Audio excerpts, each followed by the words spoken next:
Hey, don't tell my wife, but I got a new camera.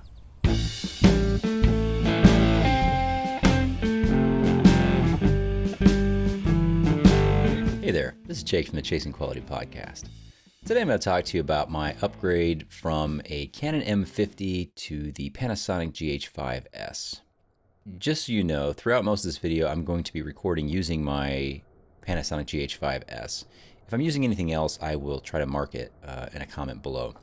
A couple of disclaimers before we start. First of all, I am not a professional photographer, so I really don't know what I'm doing. And the other thing is that this isn't really a fair head-to-head comparison, and I'm not trying to make it out to be one. The M50 is an entry-level video camera for beginners, while the GH5s is more of an intermediate level to maybe professional level or enthusiast level camera. And so my goal of this is to explain why I had outgrown the M50 and why I felt that the GH5s was the next step up for me. I had the Canon M50 for about 6 months. Up until now, I have been a Canon shooter for probably the last 18 or 19 years. The camera that I had before the M50 was a T2i. I'd had that for a few years. Before that, I had one of the original digital Rebels, and that lasted me for many years, almost a decade, honestly. And both of those were really, really great for stills. But I got to the point more recently where I wanted to be able to do some video. And the M50 seemed like a pretty good step for getting into being able to do video for vlogging and whatnot. While the M50 was great for the most part, I started to encounter some issues that were frustrating me, especially with the low light performance. I had low light performance issues, and the video just never seemed all that smooth to me. When I'd go back to edit it, I just felt like it was a little bit jerky or sometimes a little bit too artificial. It didn't quite give me a very smooth video look that I was looking for. First of all, it was the cost. The M50 is a very affordable price, especially if you can find one used. You can get the body for about $400, $450 used. The lenses aren't too pricey. You can get those used as well. Some of the higher quality lenses, like the 32mm, those are going to run you about $350 used, maybe $500 new. But those are phenomenal lenses. So the pricing isn't too bad. Again, it's an entry-level camera, so it's pretty affordable. And additionally, the kit lens that comes with it, the 15 to 45mm lens, is actually a pretty excellent lens. It's got really nice stabilization and works quite well. And that 15 to 45mm on the 1.6 times crop sensor is a pretty good focal range. I liked the ease of use. It makes it a very good all-around camera for a beginner. The menu system's easy to navigate. The buttons are easy to figure out. It's very, very quick to change settings from automatic mode to manual mode and all of that. So that's really nice if you really just want to go out and shoot, run and gun, as they say. It does most things somewhat well, satisfactorily well. The 4K, it's got 4K. It does take slow motion video. It is an excellent stills camera. The resolution is incredibly high for the price, and most of the images that I took with this camera, most of the photos I took were very, very sharp. Shooting in RAW. You can do a lot of correction in post using Lightroom or some software like that. I was very happy with the still photographs that I took with the camera. As far as video, the 1080p quality was pretty good. Low light still suffered, but 1080p was pretty good, and the dual pixel autofocus worked pretty well in 1080p. I liked how compact it was and how portable it was. That includes the lenses. I was able to fit the body and the microphone and maybe three or four additional lenses into a small sling bag, and that's nice if you want to go and play around with the lenses. Canon this past summer released the webcam utility for many of its cameras. They started off kind of small for the newer cameras, and I think they've since extended that to include some of the older cameras as far back as the T2i. The webcam utility was really great. It worked. Now that they've got a stable version of it, it works really great. You just plug it in and you bring up Zoom or Microsoft Teams or whatever, and it finds the camera right away, and that works really, really well. Okay, so some of the things I don't love, and this is a bit of a longer list, regrettably. I think that the EOS M lenses are a little pricey for what they are. You're paying for compactness, not necessarily quality. Now, again, for stills, the M50 is great. I struggled to find good video lenses, and I don't really know why. I don't know enough about the lenses, and I'm not a photographer or cinematographer. I just know that I was always disappointed by a lot of the video that I was shooting using the M50, and I tried many lenses, and I went through a lot of lenses. I mean, at one point in time, I probably had 9 lenses, still searching for something that was going to get me the quality I wanted. I don't know if that was a camera or if it was something I was doing, but I did fiddle with it a lot, and I couldn't quite get what I wanted. Another concern is whether or not Canon is going to keep supporting their M mount system by releasing more lenses. They have not released very many lenses for it. And now that they kind of seem to be going all in on their RF line of lenses for the full frame sensors. I worried that 5-10 years down the line, there's not going to be an upgrade path for the M system. I would have to jump ship and get into the full frame RF line if I wanted to continue with Canon. The compactness of the camera was nice. But the downside of that is that I felt the camera was actually too small for my male hands. I am an average size male. My hands are average size, but the camera always felt a little bit too small. I felt like I was kind of like, I don't know, I had to kind of contort my body to hold it. It just didn't feel very natural based on the size. It just wasn't comfortable to hold. And I didn't like that very much. Again, I didn't feel the video was too smooth for whatever reason. It could have been some setting that I didn't have on. It could have been something that I was doing. Either way, the video just wasn't as pleasing to me as I wanted it to be. I felt that the smoothness was similar to what I would get with a phone camera. The quality was definitely higher than a phone camera, but the smoothness, frame to frame transition, it just wasn't there for me. It did not have a built-in speaker or a headphone jack. So if I had taken a video and I wanted to test to make sure that the audio was there and the audio sounded okay, there was no way to check it until I got back home, put the SD card into my computer, downloaded the files, opened them up, and listened to them that way. So that was a little disappointing. There's no way to really check before you leave, your shoot or the scene or whatever it is you're doing.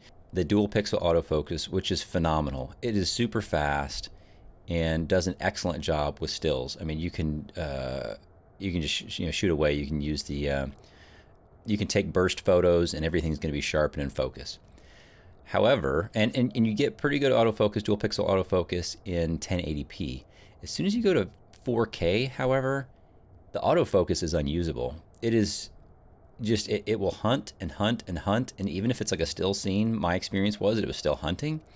And it drove me absolutely bonkers, and so I could only use manual focus in 4K. There is a heavy cropping for 4K. Now, it's a crop sensor camera, about 1.6 times, so you've already got that crop. That's known, and you should live with that. But when you go to 4K, there's like another 1.6 or 1.7 times crop. So now you're effectively at about 2.56 times crop. You can use that to your advantage if you continually do the math. You can take a wide angle lens and use that crop as like a form of a zoom. But you can never really get that back. I mean, you can't, you have to have a super wide angle lens to be able to get a super wide angle shot using 4K. And that's a bit disappointing.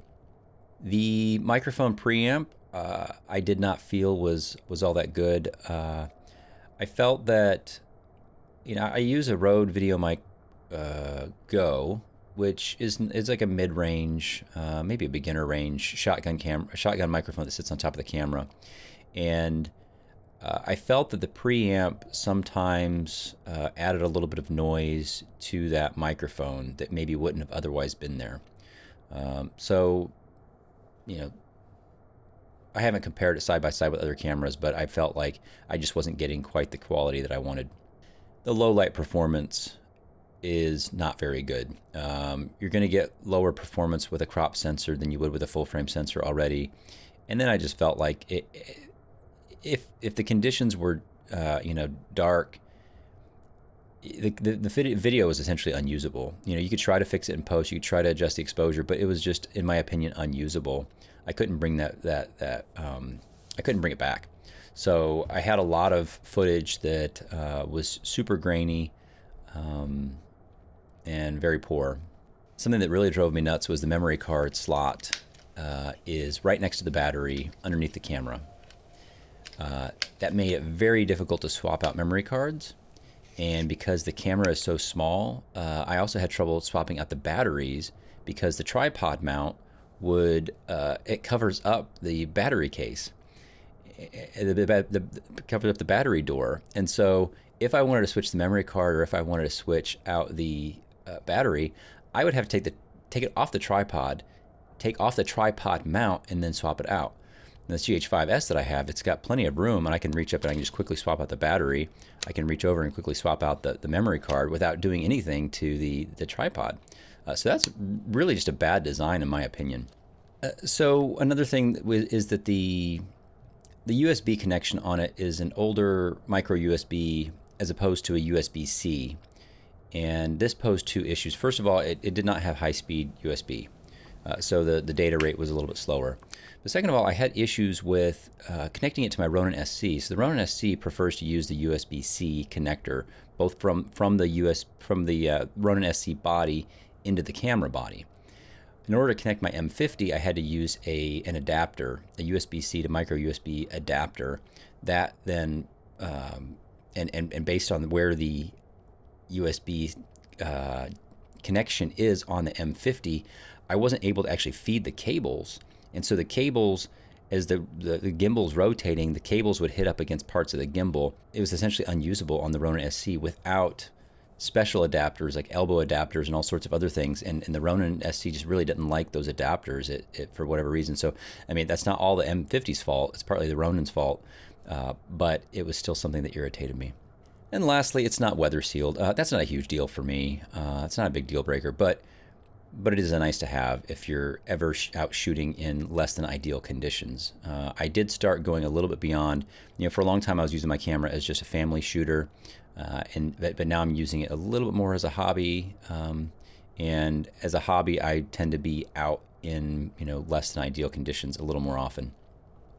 So then I started looking for a new camera. I have a couple projects coming up, and I really wanted to nail the quality, and I just wasn't confident that the M50 was going to get me the quality that I wanted without a struggle.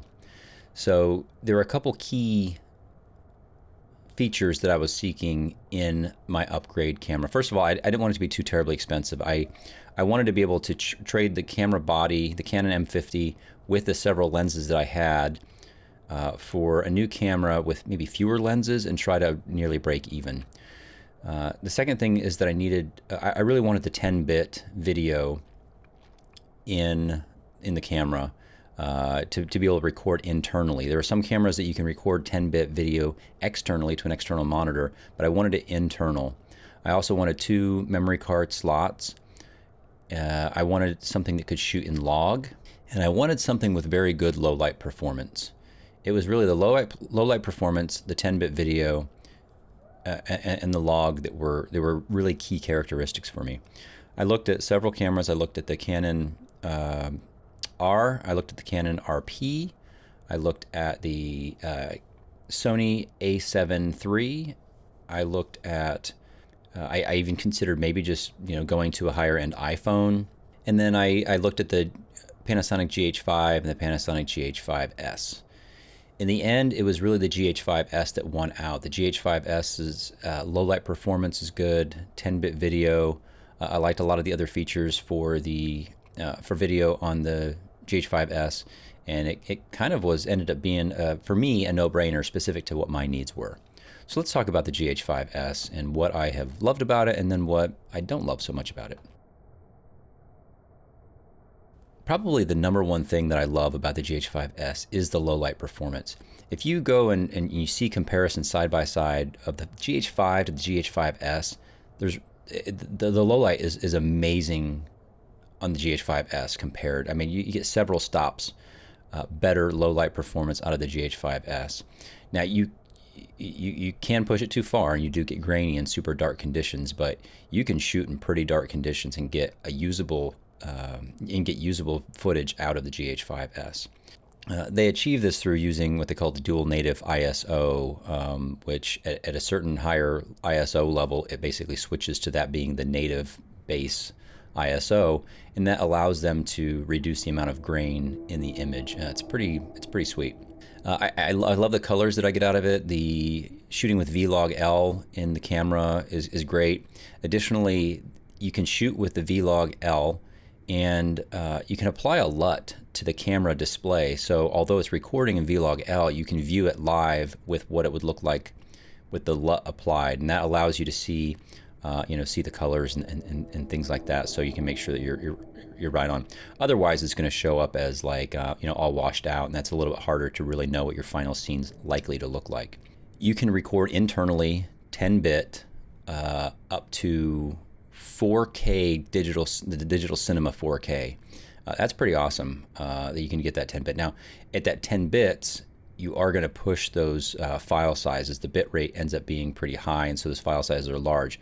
But you can get that full 10-bit video, and that 10-bit video is pretty awesome because it allows you in post to do a lot of correction and to push the image quite a bit without significant distortion to the image. It has a built-in speaker and a built-in headphone jack, and that's awesome. So you don't need to carry around your headphones to plug it in. You can just listen to it through the little speaker, just make sure you got some audio, and then you can plug in your headphones if you want to make sure you got good audio. So I really like that feature. You have the ability to record in hybrid log gamma, and that's what's going to get you the HDR-like quality of video. Now, as far as I understand it, you need special equipment when you're actually doing the editing of that in post, and so I haven't used it very much. But that's what's going to get you that high dynamic range that a lot of people are looking for now on their fancy 4K televisions. So you do have that ability. Again, you probably need some additional equipment to use it, to be able to edit it, but it's there. The sensor in the GH5s is slightly oversized to optimize for a 16:9 aspect ratio, and so the crop size in the GH5s isn't quite that 2 times. Now, a lot of people think the Micro Four Thirds is just a standard 2 times crop, and while it's true in most cases, for the GH5s it is not. It's more like a 1.83, depending on what resolution you're shooting.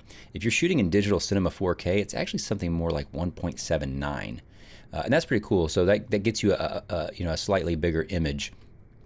So I have been shooting more and more in digital cinema 4K because of that slightly wider image that I'm able to get from the sensor.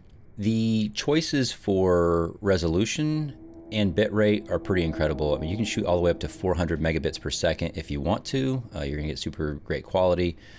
It's really just incredible the range of video that you can shoot, your choices that you have. The frame rate, you can go as high as 240p in 1080p.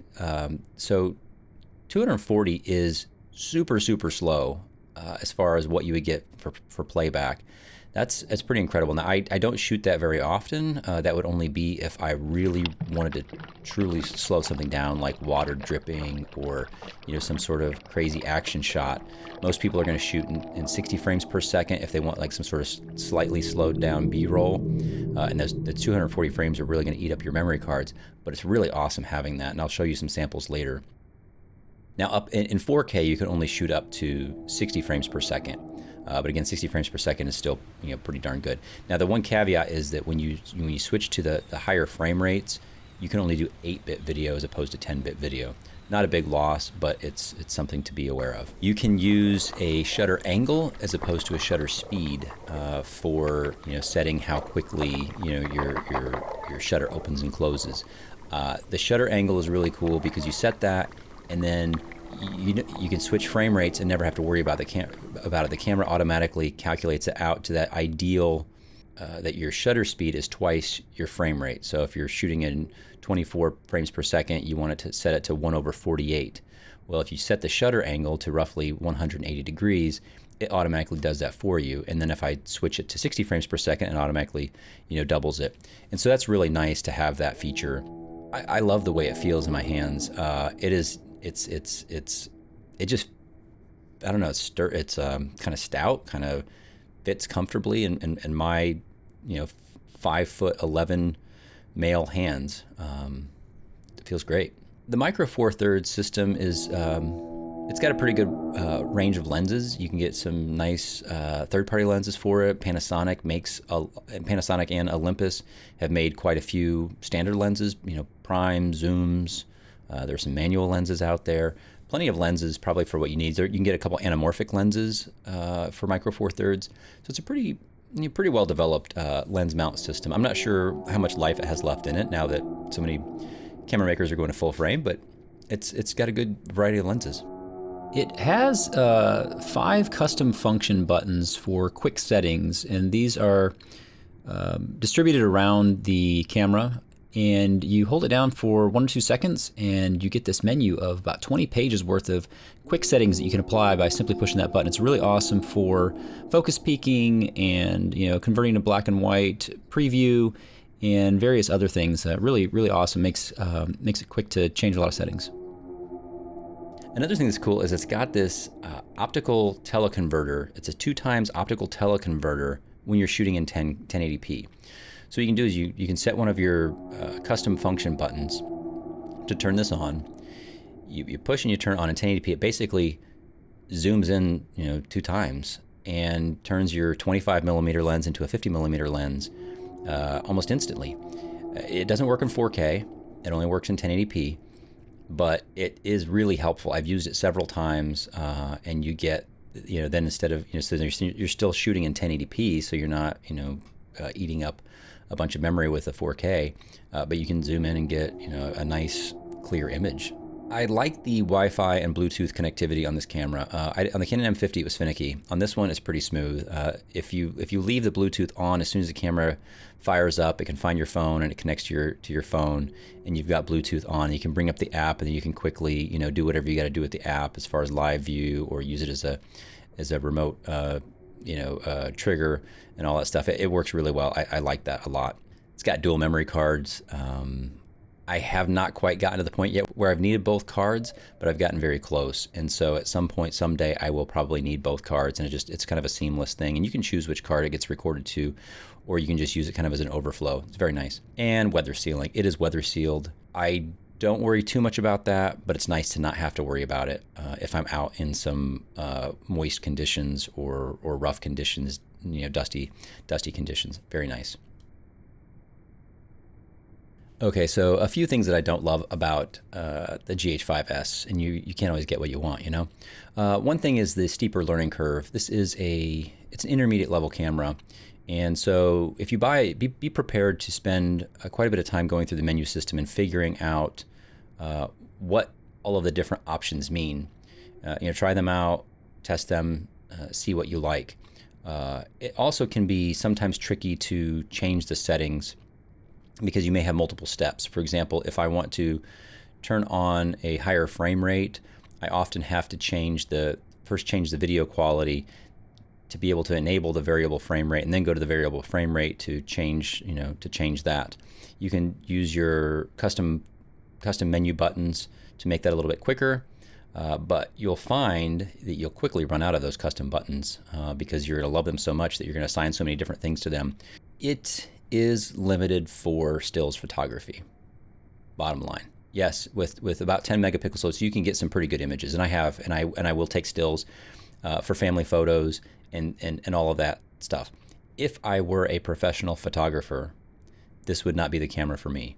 I would either have to keep this solely for video and get another camera for stills, or just get an entirely different camera altogether for stills. This camera is designed primarily for video, so I would not be able to sell the images that I get using it as a stills camera. They're good enough quality for me at home and my family, but they're not going to be good enough to sell as a professional. The autofocus is kind of poor. This is pretty well known for some of the Panasonics. They use something called depth from defocus, and it just doesn't work as well as the dual pixel autofocus and the phase detection. So Panasonic still has some room to go on getting that just right. I found it's not too bad, but generally I've defaulted to using manual focus for video just to avoid the hunting of the focus. File sizes. This isn't really the GH5s's fault, but if you have the ability to record in these larger file sizes, these larger bit rates, you're probably going to want to. And what you quickly realize is they start filling up.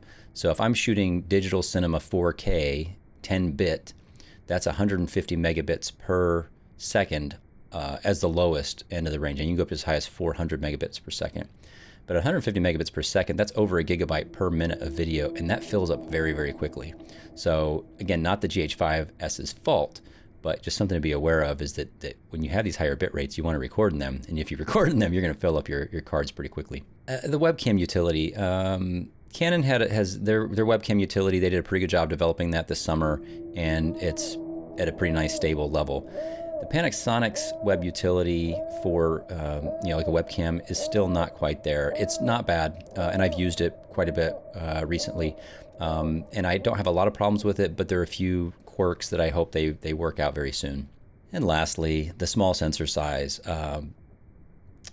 Micro Four Thirds is it's a quarter the size of a regular full frame sensor, which means that anybody that makes a Micro Four Thirds camera needs to compensate for the inherent poor low light performance. Overall, the GH5s's low light performance is excellent, but I still think it's at a disadvantage because it's got the smaller sensor. So something like the Canon EOS R, which is full frame, is going to have good low light performance, and it's going to have that nice depth of field, the shallow depth of field that people are looking for as far as the bokeh. Just something to be aware of is that if I had the money, if I had like another $500 to spend, I probably would have gone ahead and opted for a full frame camera. I would have really loved a Sony a7S III, but that's about twice the cost of this camera, and I simply can't afford it right now. Maybe years down the road, I can upgrade to that. Okay, so first let's look at a few photo comparisons, still photography, between the M50 and the GH5s. Okay, so here's a simple photo of a flower. We've got the Canon and the Panasonic with pretty much the exact same settings here. They look pretty good. And then here we're zoomed in. The GH5s, I had to zoom in a little bit more than 100% scale in order to get them equal. Now here's a photo of my ugly mug. Colors are a little bit different. That's something I could fix, but I didn't. And here we are zoomed in. Now I didn't nail the focus exactly the same. The focus is a little bit different on the left than it is on the right, but they're both pretty sharp. And now here's another photo. This is of a lamppost. And the focus is going to be the same thing. On the GH5s, it looked like it was focusing a little bit more on the bulb, and the M50 was focusing a little bit more on the outside glass. Okay, so let's move on to video comparisons. First, I've seen some YouTubers who like to equalize the settings between two cameras, to, like, if one camera has an added feature, they turn it off as to make it, quote, fair. Well, that's bullshit. The GH5s, you're paying about another $600 to $800 for added features such as 10-bit video, the low light performance, etc. So I've got the GH5s running as well as it can, and I've got the M50 running as well as it can. So the M50 is going to be shooting in 8-bit with its regular ISO performance, and the GH5s is running in its dual native ISO with 10-bit video. I think that's what's really fair, because you want to know what you're getting for your money. Okay, so this first comparison is going to be low light performance in my home studio, comparing what the two cameras would look like if I'm just sitting here doing exactly what I'm doing now. Let's check it out. Okay, so the Canon was cheating. I actually had it in a manual mode, but for some reason it was cheating and changing the aperture on its own. So I've gone back and started all over. So this is take two. We have the Panasonic GH5s has a 25mm f1.7 lens set to an aperture of 1.8, and the Canon has the 32mm f1.4, and it is set to f1.8 aperture.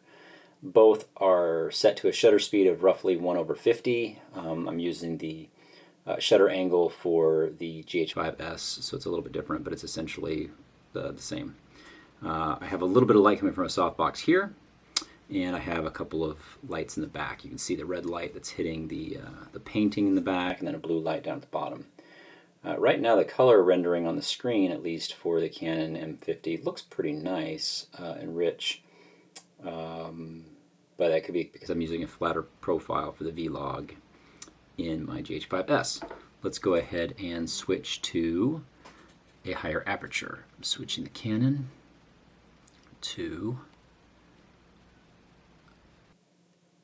let's go to f8, and I'm switching the GH5s to f8.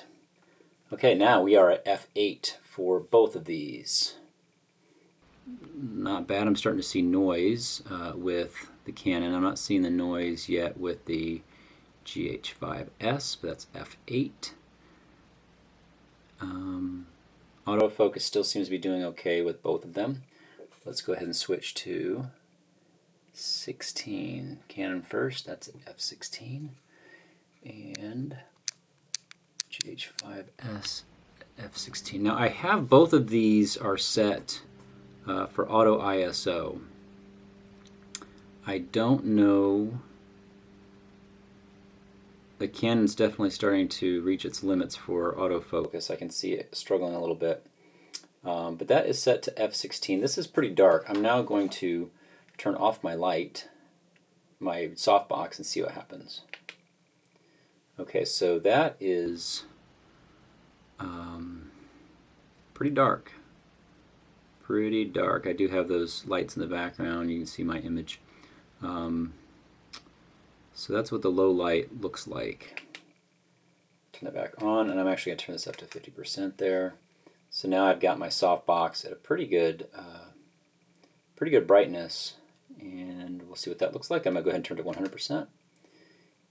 And yeah, not too bad. Okay, so that's low light performance using roughly similar focal lengths and setting the aperture to the same on both the Lumix and the Canon. Okay, so next let's go ahead and check out the slow motion comparison.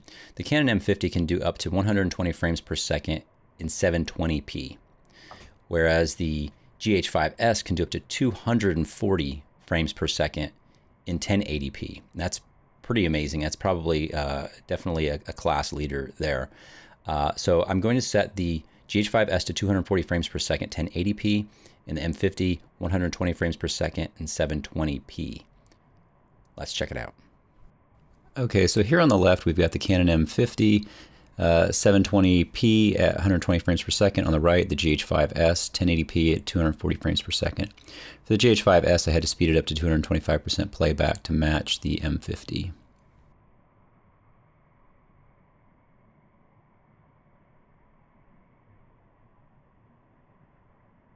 And now let's look at them individually. Here we have the Canon M50, 720p at 120 frames per second. Now I'm zoomed in a little bit at about 150% in order to fill up the screen, so there's a little bit of pixelation there. And now over to the GH5s. Here we're playing back at regular speed, 100% speed, which is 20 frames per second. It's 1080p Full HD at 240 frames per second. As you can see, much slower. Perhaps painfully so. But watch how the water falls out of there just so gently.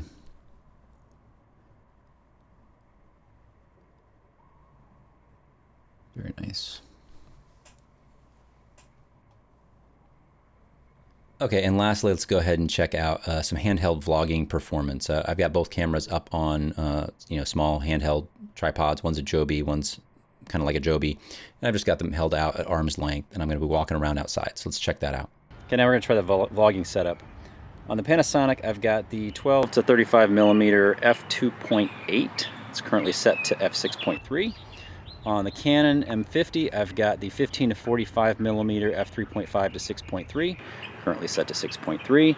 It is at 15 millimeters. The Panasonic is at 12 millimeters, and I'm holding both of these at about a half an arm's length away. Elbows are bent at about a 90-degree angle, so I've got a decent hold. Both lenses have lens stabilization. Neither camera body has in-body stabilization. So we're going to see what the stabilization does. Both autofocuses are set to face and eye tracking. The Panasonic looks like it's tracking my eye. The Canon just appears to be tracking my face. So let's walk around a little bit here. Let's spin around, see what that looks like. Sorry if that makes you sick, but okay. Now on the screen, the Canon always looks richer on the screen. The contrast looks nice on the screen, but I think that what I've noticed is that when I take the video off of the Panasonic and actually upload it and do the color correction, I convert over to the Rec 709, it ends up having really great color, whereas the Canon just, you can't do much color correction because you can't push it very far. It will, it just doesn't look good in the end. So, all right, so that's vlogging, handheld vlogging. Very cool. I really feel the handheld vlogging performance is pretty close to the same. Now, you're going to get better color control and correction with the GH5s in post because of the 10-bit video. So that's helpful if you're walking around an area where you're going to constantly have blowouts, you know, in the highlights and things like that, or dark areas in the shadows. Okay, so some parting thoughts. I really love this GH5s, and it was absolutely the right choice for me at the time. I didn't actually compare it. I didn't test it side by side with some of the other competitors for it, but I've been very happy with my decision. The video quality I've gotten from it has been very pleasing to me. It's definitely been a huge upgrade from the Canon M50. I did end up spending a little bit more. I've got 4 lenses for it versus the 8 or so that I had for the M50. And with that difference of lenses, I probably have an extra $100 to $200 or $300 into the GH5s. Not too bad, I think. I'm pretty happy with the focal range that I have with those 4 lenses. While many have complained about the lack of in-body stabilization in the GH5s, I don't miss it. I haven't used the GH5 with the in-body stabilization, but honestly, I like the ability to use more of the sensor. We wouldn't be able to get as much out of the sensor or the dual native ISO if we were doing the in-body stabilization, so I'm very happy with that trade-off. Probably my number one complaint for the Panasonic GH5s is the autofocus performance. It is something I can learn to live with, but I do know that a lot of people, it drives them nuts, especially if you're just, you know, a hobby shooter. You maybe want that autofocus. I've become increasingly proficient at using manual focus. I'm still not quite there, but I'm getting there, and so it's not a big deal to me. But I would say that the next frustration I have that's linked to the autofocus is that it is a focus by wire system, which means that when you turn the focus dial on the lens, it actually engages the electronics in the camera, which then turn the motor for the focusing. That's really annoying because it's kind of got like a ramping speed, like you know, it's got some acceleration to it. It's really hard to dial in the focus. I don't currently have a true 100% manual focus lens right now for this system, and I would probably prefer that, and I will likely switch to one of those lenses soon, simply so I can have more of a linear focus. It's really that, again, that focus by wire irritates the snot out of me. But you can't have everything. So again, overall, I'm super pleased with this camera. Love it very much, and I think that if you are an M50 shooter and you're looking for an upgrade, maybe consider this as an upgrade.